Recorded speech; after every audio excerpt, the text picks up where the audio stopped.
Bell को लेके कितने उत्साहित हैं आप लोग, क्योंकि 10 तारीख को ये जनादेश भी आने वाला है और लालू प्रसाद यादव को बेल मिलता है तो वो भी बाहर आ जाएंगे। देखिए, मेरा तो सीधे तौर पे कहना है कि न्यायिक प्रक्रिया का हिस्सा है, जुडिशियल आर्किटेक्चर का हिस्सा है। इस पर कोई टिप्पणी करना उचित नहीं होगा।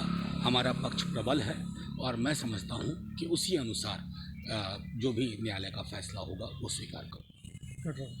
एक सवाल और है, नीतीश कुमार ने कल आखिरी प्रचार के दौरान कहा कि उनका आखिरी प्रचार है और आखिरी मतलब इस चुनाव का आखिरी प्रचार है और ये उनका आखिरी चुनाव है। मायने क्या है इस बयान के? देखिए, मेरा तो सीधे कहना, बाद में उस बयान में स्पष्टीकरण भी आया, लेकिन कोई भी नेता, उसको अगर ज़मीन के से संदेश आ जाता है, पूरा चुनाव नौकरी पे था, बदहाल स्वास्थ्य व्यवस्था पे था, संविदा कर्मियों की हालत पे था, समान काम समान वेतन के मुद्दे पे था, इन सारे मुद्दों से वो भागते रहे। बल्कि अगर कोई उठाता था तो उसका तिरस्कार की दृष्टि से उसको देखते थे। तो ज़मीन से सदा आई होगी, आवाज़ आई होगी और उसके संदर्भ में उन्होंने निर्णय लिया होगा। लेकिन नेता प्रतिपक्ष तो हमेशा कहते रहते हैं, एसवी जी, कब आप थक गए हैं? बिहार की मौजूदा आवाज़, उसके सरोकारों को आप समझ नहीं पा रहे हैं। एक सवाल और है, प्रचार खत्म हो चुका है, एक एक दिन मतदान बाकी है।